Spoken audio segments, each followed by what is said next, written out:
It's so sad that you can't get any inheritance. Your fate is like garbage. Madeline's face was filled with a triumphant smile. It seemed to be a blow to me, who had turned pale after hearing about my husband's inheritance. Yeah, that's right. It's a waste even though you took care of him for so long. Our choice seems to have been correct. Benjamin also laughed loudly in the same way.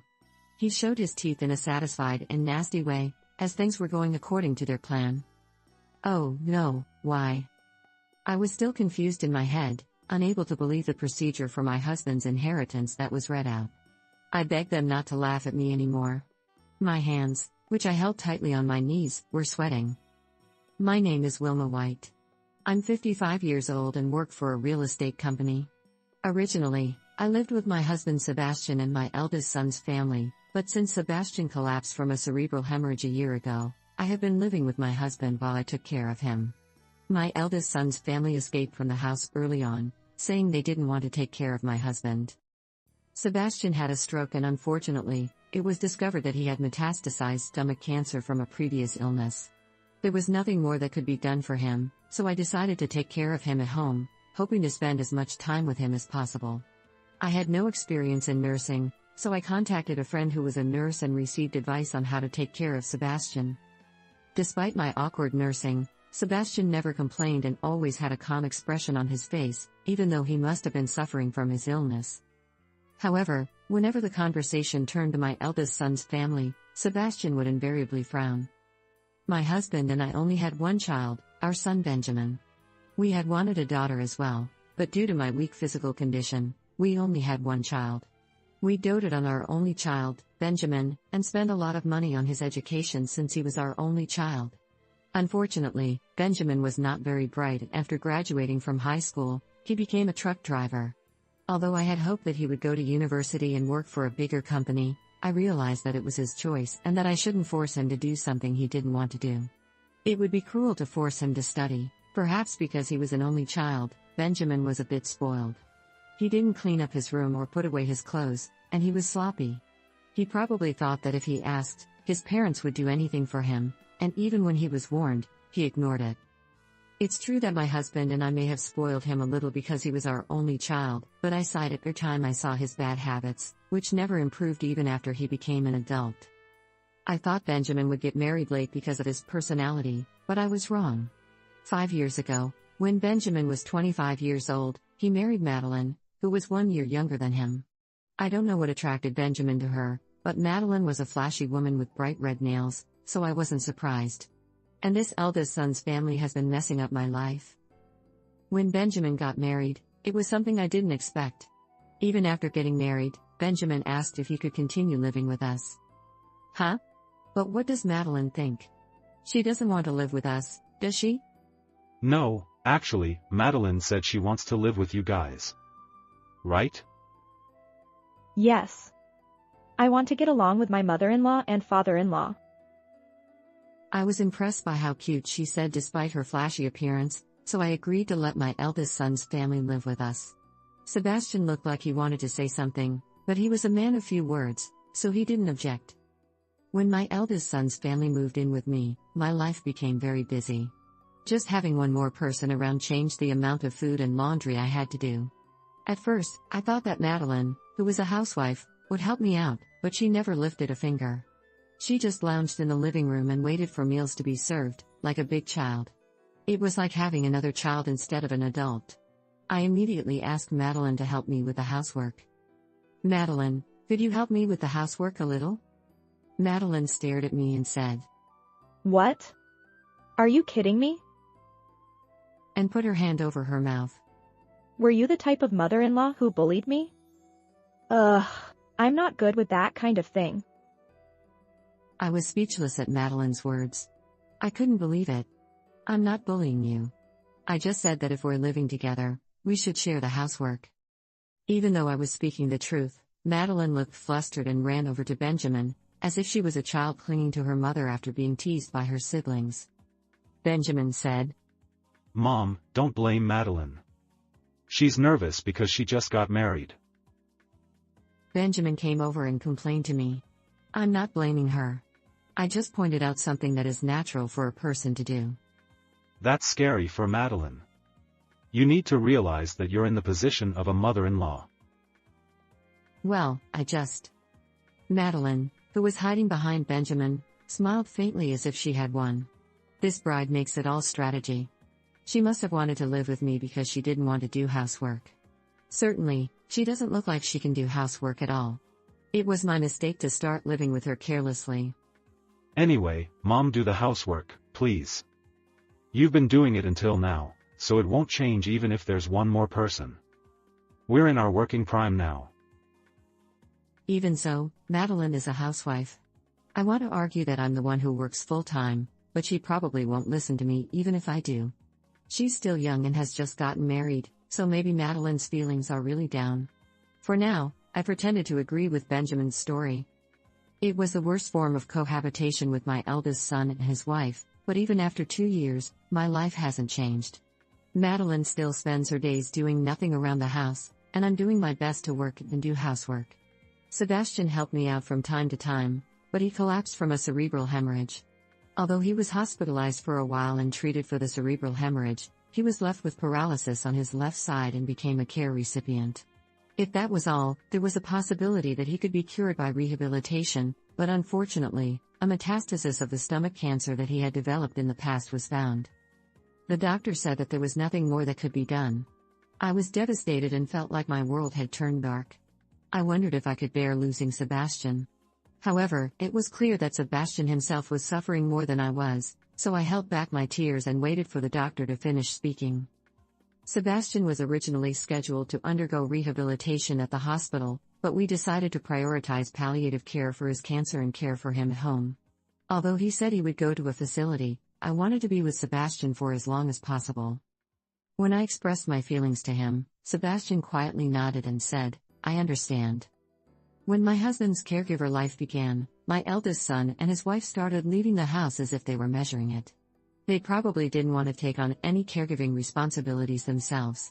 I don't know where they live, but they come home occasionally and leave again without even looking at their father's face. However, they frequently called me. The first time Benjamin called me, I was skeptical about why he was calling when he wasn't taking care of his father. "Hello, what's up?" Oh, Mom. How's Dad doing? What?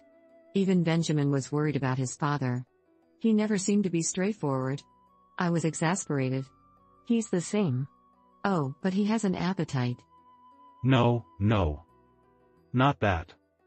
I was just wondering how much longer he has to live, lol. A mocking laughter echoed from the other end of the phone. Madeline's voice was mixed in with that laughter, and I realized that the two of them were not worried about Sebastian, but rather the opposite. Please don't say such insensitive things. Are you his son? Of course I am. I'm looking forward to inheriting my father's estate because I'm his son. What a thing to say. What a thing indeed. Benjamin wasn't worried about Sebastian at all. Instead, he was looking forward to inheriting his father's estate after he passed away. Anyway, let me know when he's about to die. Maybe I'll show him my face one last time. I felt my blood boil at Benjamin's words mixed with laughter. Wilma, is something wrong?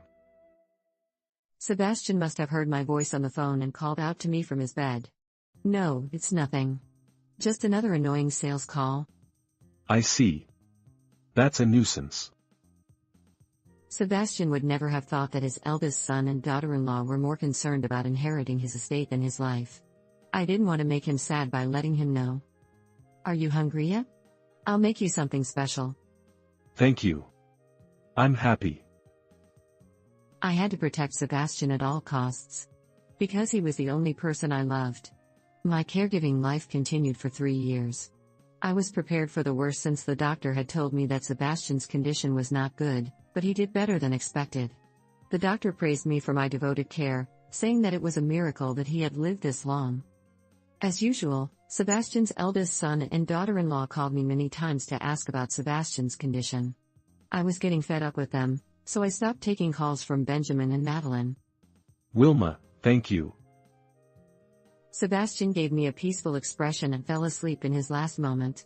Even when Sebastian was critically ill, his eldest son and daughter-in-law did not come home.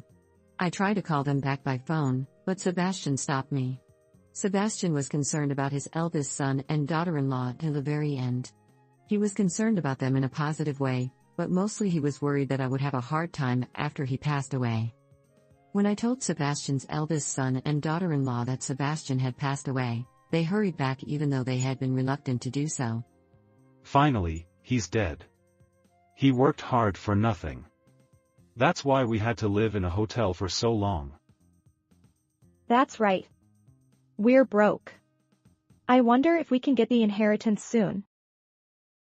I knew it, but I felt nauseous at their words. While ignoring Sebastian's eldest son and daughter-in-law, I arranged Sebastian's funeral and finally got to the topic of inheritance. The lawyer opened Sebastian's will. Sebastian's eldest son and daughter-in-law were waiting eagerly for the contents to be read. I swallowed hard. Sebastian White hereby bequeaths the following property to his eldest son, Benjamin White.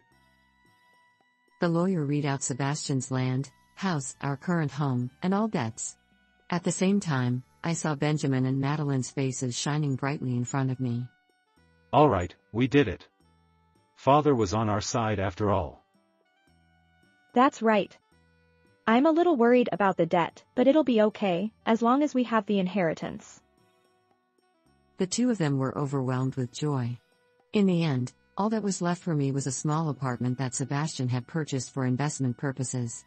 Sebastian's eldest son and daughter-in-law looked at me, who was devastated, and said loudly, It's so sad that you won't inherit anything. Your fate is like garbage. Madeline's face was full of a triumphant smile. It seemed to be a further blow to me, who had turned pale after hearing about my husband's inheritance. Yeah, that's right. It was all for nothing even though you took care of him so much. In that sense, our choice was correct. Benjamin also laughed loudly in the same way. Things were going according to their plan, and they showed their satisfaction by showing their teeth in an unpleasant manner. That's not right, why? I still couldn't believe the letter of inheritance that the lawyer had read aloud, and my head was in chaos. Please, don't laugh at me anymore. My hands, which I clenched on my knees, were sweating. Then the lawyer began to explain the details of the inheritance to Sebastian's eldest son and daughter-in-law. Sebastian's eldest son and daughter-in-law were overjoyed to hear that they would receive their father's huge inheritance, and they didn't seem to listen to the lawyer's explanation carefully. The lawyer seemed to want to say something to me, but he didn't talk to me in the end, probably because I was too shocked. Oh, why?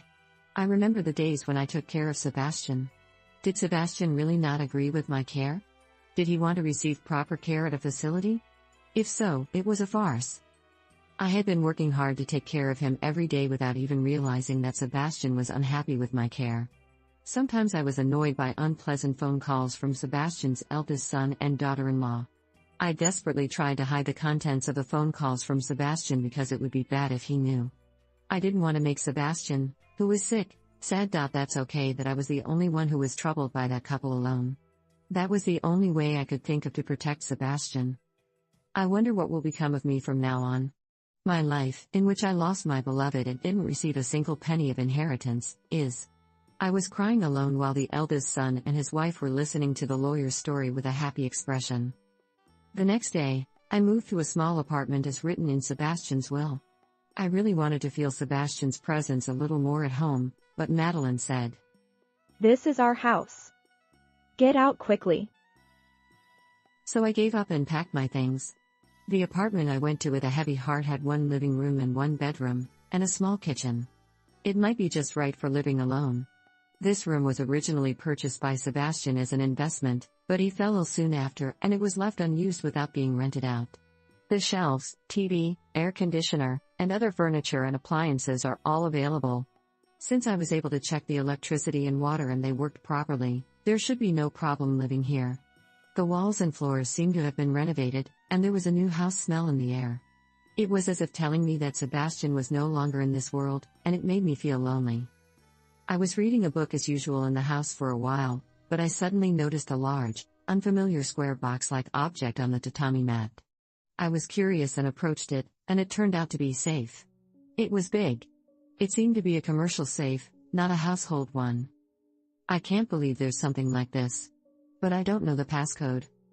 The safe was the type that pressed a 4-digit passcode with buttons, and I couldn't do anything because I didn't know the passcode. I thought of what Sebastian might have said as the passcode. Come to think of it, he had set the password to unlock his phone to my birthday. I tried pressing my birthday, and with a light sound, the lock opened. Well, I was surprised that the key had opened, but there were many things crammed inside. A large white bag that had something inside and was bulging occupied the safe, and there was an envelope underneath it. Something he wrote?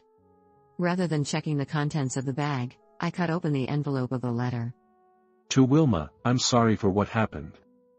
I asked a trusted friend to put this letter in your home safe. You must be feeling very disappointed right now. I'm really sorry. Please bear with my excuse for a little while. Sebastian first apologized for leaving me behind and not being able to leave anything but a small apartment. I felt as if Sebastian was right in front of me and read on intently. I couldn't do anything when I saw Benjamin and Madeline saying terrible things to you and forcing you to do housework. I was angry, but I often came home late from work and was too tired to scold them when I got home. I'm really sorry. If I were gone, those two might do even worse things to you. That was my only worry, and I was worried about what to do every day. I see. I had been desperately hiding the contents of the heartless phone calls from Sebastian's eldest son and daughter-in-law so that Sebastian wouldn't know, but Sebastian was worried about their tyranny. Finally, I came up with a strategy. Inheritance. In that will, I gave almost all of the inheritance to Benjamin and nothing to you except for the apartment. You must have been disappointed. But listen. What Benjamin inherited is almost worthless, just junk. What? What does that mean? Benjamin should have received all of Sebastian's fixed assets. In other words, all of Sebastian's property. And that's junk? Ask Benjamin for details. He'll probably call you angry anyway. But more importantly, I've entrusted you with all of my property. You may have already seen it because I put it in a safe. That's the only way I can think of to protect you right now. I really wanted to be with you and live together longer. But I've already been called away, so I just wanted to thank you for supporting me and taking care of me until now. Thank you, Wilma. I've always loved you. My vision was blurred with tears. Tears fell on the letter, and Sebastian's handwriting was blurred. I took out a white bag with trembling hands and opened it. There were countless bundles of $100 bills inside. The total amount might be hundreds of thousands or even millions of dollars. If I were to live alone, it would be more than enough money for me. Thank you, I said. I held Sebastian's letter tightly in front of my chest and cried until my tears ran dry. A few days passed. Thanks to Sebastian's inheritance, I was able to spend my days peacefully. I returned to work after taking a break for caregiving and was enjoying my fulfilling days. Then, on a Sunday afternoon 2 weeks after moving into this house, my smartphone rang. I looked at the screen to see who it was, and my heart skipped a beat when I saw the name Benjamin. As Sebastian's letter had said, Benjamin was calling me. It's okay, I have Sebastian with me. I answered the phone calmly, no matter what he said. Hello, it's me. Mom. Where are you now? In the apartment your father gave me. That rundown apartment. How can you live there? Well, it's okay. How about you? You moved to a big house, right? Is it comfortable? My eldest son and his wife should be living in the big house they inherited from Sebastian, but they must have realized that the house was worth nothing. The person on the phone changed from Benjamin to Madeline. What's going on with this? This house is so dilapidated, moldy, and there are bugs everywhere. It's disgusting. I can't sleep here. Madeline's screams from the other end of the phone told me how bad the house was. Then, it seemed that Benjamin took the phone again and kindly told me about their situation. Father's inheritance is all junk. Even if we have it appraised, it won't be worth anything. And there were dozens of promissory notes for my father's debts in the safe at home. What the hell is going on? Did Mom know something? After listening to Benjamin's story, I finally found in my head about what Sebastian had done. Sebastian had researched the value of the fixed assets he intended to inherit to Benjamin in advance and found out that they were completely worthless. He then bequeathed them to Benjamin. Furthermore, he added a huge amount of debt as a bonus. Benjamin seemed confused, probably because he didn't expect to have such a large amount of debt. No, I didn't know. I didn't know this would happen until I heard the will. Damn it. In reality, he learned about it after reading the letter, but there was no need to tell Benjamin the truth. I could hear Benjamin and Madeline arguing on the other end of the phone. Madeline said, "It's all because of your shitty father. I'll sue you." In response, Benjamin said, "You're the one who said you wanted the inheritance. You changed your attitude when you realized it wasn't worth any money. You're a scammer." The two of them were already having a huge fight that I couldn't control. I sighed deeply and, to vent my frustration with them, took a deep breath in front of my smartphone. You two. Neither of you are innocent. You didn't take care of your father at all. You've been living your life as you please, leaving all the housework to me. It's your own fault that you're in this situation. Stop making a fuss over a little debt and disturbing the neighborhood. You're both shitty. If you understand, then hang up the phone. Don't ever contact me again. I hung up the phone without waiting for their response. After hanging up the phone, Benjamin called me several times, but I completely ignored him and blocked his calls. I was finally able to regain my peace of mind. Phew. I'm sure those people learned something from this. Living isn't that easy. I lay down on the bed and took a moment to reflect on all the hardships I had gone through. I decided to stay here for a while. It's okay to cut ties with Benjamin and his family. No, I should cut ties with them. Otherwise, they will beg me to help them repay their debt. In the midst of overwhelming fatigue, I closed my eyes while thinking about such things. Finally, I could have a good dream. Sebastian, thank you so much. You really protected me. After that, I cut ties with Benjamin as planned and finally obtained a free life. When was the last time I could live without taking care of others? Of course, taking care of Sebastian was not a burden at all. If possible, I wanted to live alone with Sebastian, but there was nothing I could do about it. Now, I have no choice but to move forward. Benjamin and Madeline are now working hard all day long to repay their debts. Even the sloppy Madeline is working, so they must be under considerable pressure. My colleague's son works at the same workplace as Benjamin, and he seems to be surprised by Benjamin's appearance, which is getting worse day by day. However, Benjamin is said to be sarcastically praised at work for being so worn out and not fighting back against his superiors. Madeline is stressed out from her unfamiliar job and has been binge eating and drinking to relieve it. She has gained about 44 pounds in just 6 months. A friend of mine who happened to see Madeline told me about it. Her youthfulness seems to have disappeared somewhere, and she walks dragging her heavy body. But I don't feel sorry for her. It's all the result of her own actions. I don't care about it. Well, let's go to work today. Recently, more and more subordinates at work rely on me, and I find it more enjoyable to work. I'm still active. As long as my body is healthy, I'll do my best to contribute to society. I saw Sebastian's photo and said, I'm going now. How was this story? Please subscribe to the channel. See you in the next video. Hello? What's wrong? I was surprised by the sudden phone call from my parents-in-law, and when I answered, my mother-in-law suddenly started shouting. My daughter and grandchild were hospitalized because of you. How are you going to take responsibility? What? I had no idea what she was talking about and was just stunned. My name is Scarlett. I'm a 30-year-old office worker. I've been married to my husband Austin for 3 years. We met at a cafe run by my sister-in-law Jasmine.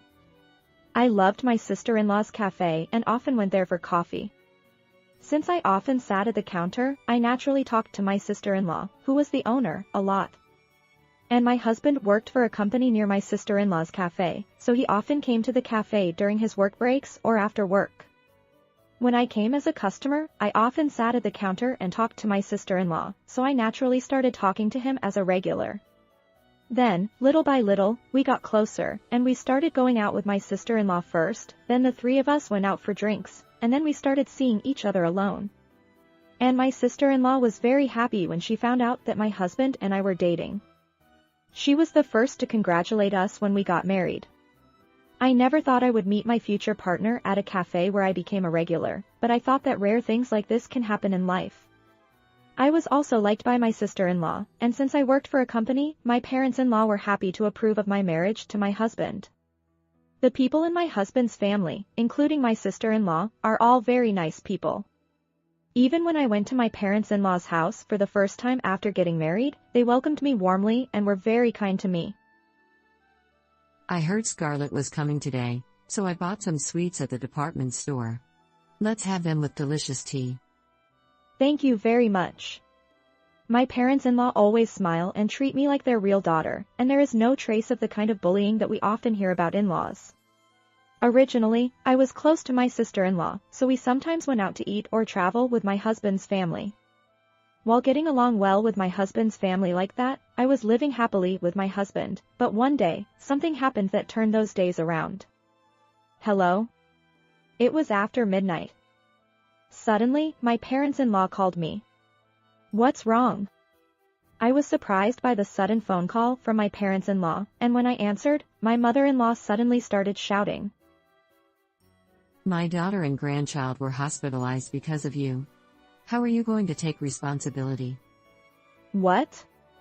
I had no idea what she was talking about and was just stunned. What do you mean? Did Jasmine and her daughter get hospitalized? My sister-in-law is a single mother with a 7-year-old daughter. It seems that my sister-in-law and her daughter were hospitalized with serious injuries. Moreover, my parents-in-law thought it was my fault and were berating me in a very scary voice. I'll never forgive you. Why did Jasmine and her daughter have to go through this? My mother-in-law seemed quite flustered, and I had no idea what was going on. Please calm down. Can you explain it to me properly? Even though I said this, my mother-in-law was in a state where her blood was boiling. How can I calm down? My daughter and grandchild were seriously injured. Why didn't you help them? My mother-in-law just cried and shouted, and there was no conversation at all. I didn't know what to do, and then the voice on the phone changed to my father-in-law. Scarlett, do you know what you did? Do you understand how much Jasmine and her daughter are suffering?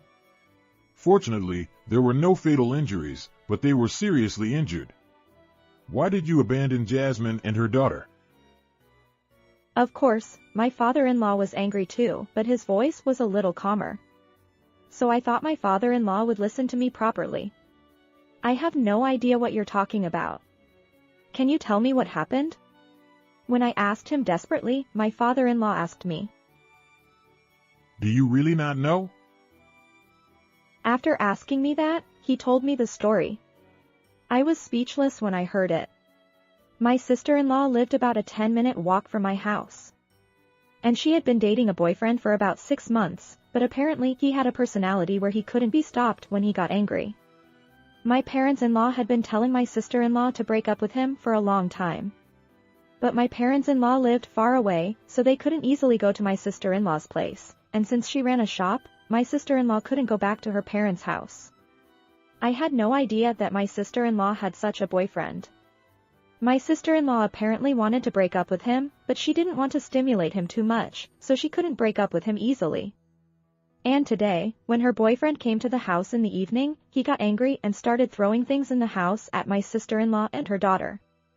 My sister-in-law, who felt her life was in danger, quickly left the house with her daughter and ran away. Then she apparently visited our house. But according to my father-in-law, I turned her away. So my daughter had no choice but to run to her own cafe, but that man came there and broke the window glass to get in.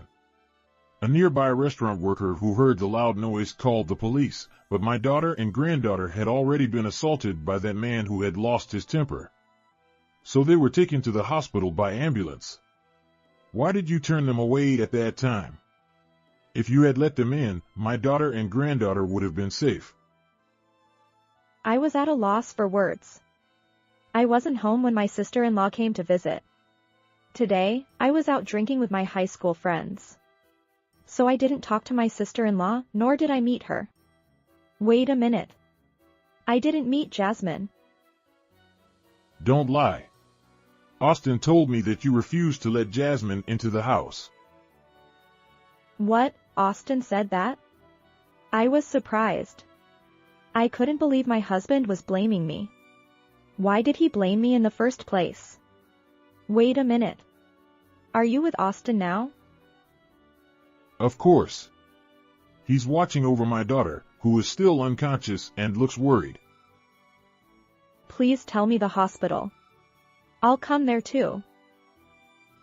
No, don't come. We won't be able to stay sane if you come.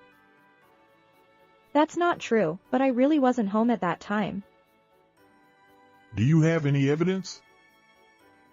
Well, I took a picture with my smartphone when I was drinking with my high school friends. The photo has a timestamp.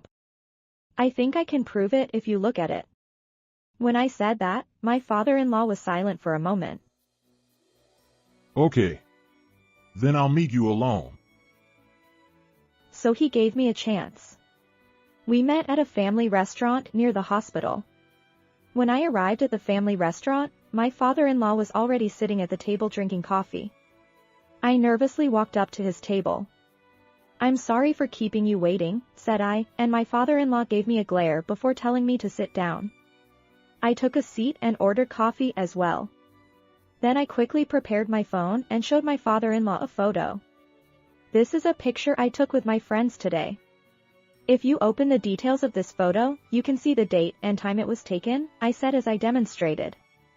My father-in-law's eyes widened. Indeed, that time period was when Jasmine visited Austin's house. Are you sure you weren't home at that time? Then why would Austin lie? I don't know. But it's a fact that I wasn't at home. If I was home at that time, I would have let Jasmine in immediately, I replied. After taking a deep breath, my father-in-law said, "I'm sorry for doubting you. I'll let my wife apologize to you later. First, I'll go to the hospital to hear the truth. Can you wait nearby?" He asked. "Okay," I replied. And so my father-in-law and I went to the hospital together. I waited near the hospital room while my father-in-law talked to my mother-in-law and husband. What excuse did that woman make? My mother-in-law asked. Scarlett wasn't home when Jasmine visited. She showed me the evidence. My father-in-law replied. My mother-in-law gasped in surprise. Then I heard my husband's panicked voice. "Wait a minute, Dad. I was definitely with Scarlett at home at that time. When I asked if I could let my sister in, Scarlett said she didn't want to let them in so late at night and sent them back to the entrance. Scarlett is lying. The photo evidence must have been tampered with." My husband exclaimed. I couldn't believe my ears. Why was my husband trying to make me the bad guy? Before I knew it, I was inside the hospital room. "Why are you lying like that, Austin?" I shouted. "Huh? Scarlett, why are you here?" My husband asked. I called her and asked me to wait. Austin, why are you lying at such an important time? My father-in-law asked. "Oh. I'm not lying." My husband stuttered. You're still trying to cover it up. If Scarlett is really lying, let's go to the restaurant where she went with her friends tomorrow and ask the staff who worked there at that time. If we explain the situation, they'll be happy to help. My father-in-law said. As soon as my father-in-law said that, my husband's face turned pale. "Hey, why did you lie like that? Do you have something to hide from me?" I asked. "Huh? No. Of course not." My husband replied. At that moment, my sister-in-law woke up with a groan. "Jasmine," cried my mother-in-law, rushing to my sister-in-law in a panic. Let's call a doctor right away, said my father-in-law, running to the nurse's station. The doctor arrived quickly and checked on my sister-in-law's condition. If you rest quietly, you'll be fine. The doctor said, and we were relieved. Thank goodness. Jasmine. My mother-in-law said, hugging my sister-in-law and crying. My sister-in-law's daughter was unharmed, as my sister-in-law had protected her from the man who had attacked her, and she was sleeping peacefully now.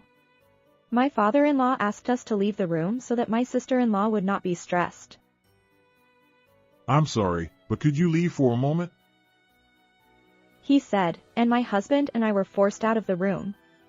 As soon as we left the room, I asked my husband why he had lied to me about not letting my sister-in-law into the house. Why did you tell them that I didn't let my sister-in-law into the house? Why didn't you let Jasmine and her daughter in? I asked.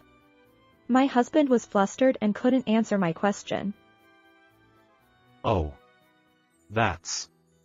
I'm a little flustered too. I don't understand, I said. As we talked outside the hospital room, my father-in-law came over to us. I'm sorry, but could you come back in for a moment? He said, and we returned to the room. My sister-in-law glared at my husband. Austin, why didn't you let us into the house? She asked. What? Oh, Scarlett was against it. My husband said. Don't lie. I heard from Dad. Scarlett wasn't even home at the time. But I saw a woman in the living room. I called out to Scarlett many times, but she didn't respond at all. It must have been a different woman. My sister-in-law said. I was stunned by her words. What do you mean, Austin? Did you bring another woman into the house while I was gone? Even when I asked him, my husband remained frozen with a blue face. Austin. Explain yourself properly. My mother-in-law also opened her eyes wide and questioned my husband. What if you said something? My father-in-law, who had been calm until a moment ago, also shouted at my husband in anger. Then my husband seemed to have given up and confessed everything. It seems that the person my husband was with at that time was his mistress. So he lied in a hurry because my sister-in-law came. And he said that I refused to let her into the house. You idiot! My father-in-law shouted and slapped my husband's cheek. If you hadn't had an affair, Jasmine and my grandchild wouldn't have been hurt like this. I'm sorry.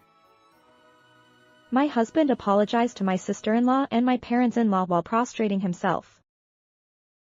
You should apologize to Scarlett too for having an affair. My father-in-law was angry like that, and my husband apologized to me in a hurry. Scarlett, I'm really sorry. I don't feel any sincerity even if you apologize like that. What you did was the worst thing as a human being. Divorce me right now. My husband seemed to have realized that he had no right to express any opinions anymore. He agreed to divorce quietly. And I demanded compensation from my husband and his mistress. Furthermore, I decided to send my husband to help to clear my sister-in-law's grudge. My husband and his mistress were senior and junior colleagues working at the same company, so I reported everything to the company.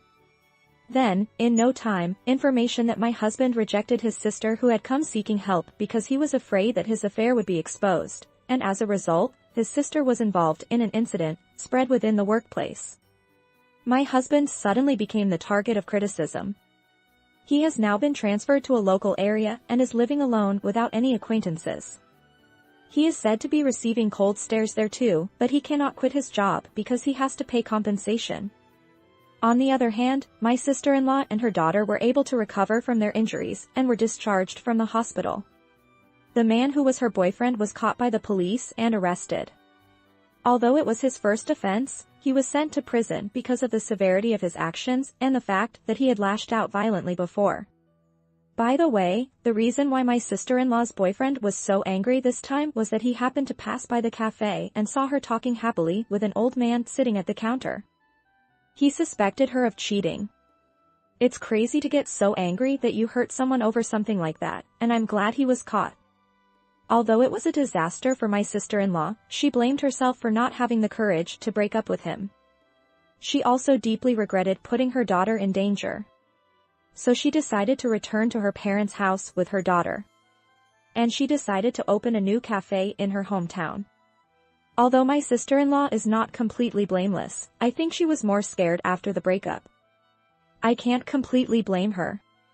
For now, I hope that my sister-in-law and her daughter's emotional wounds will heal a little by returning to her parents' house. Also, I'm a big fan of the coffee she makes, so I plan to visit her cafe occasionally on my days off. While drinking my sister-in-law's coffee, I hope to talk to her and be a support for her. Scarlett's husband is really the worst.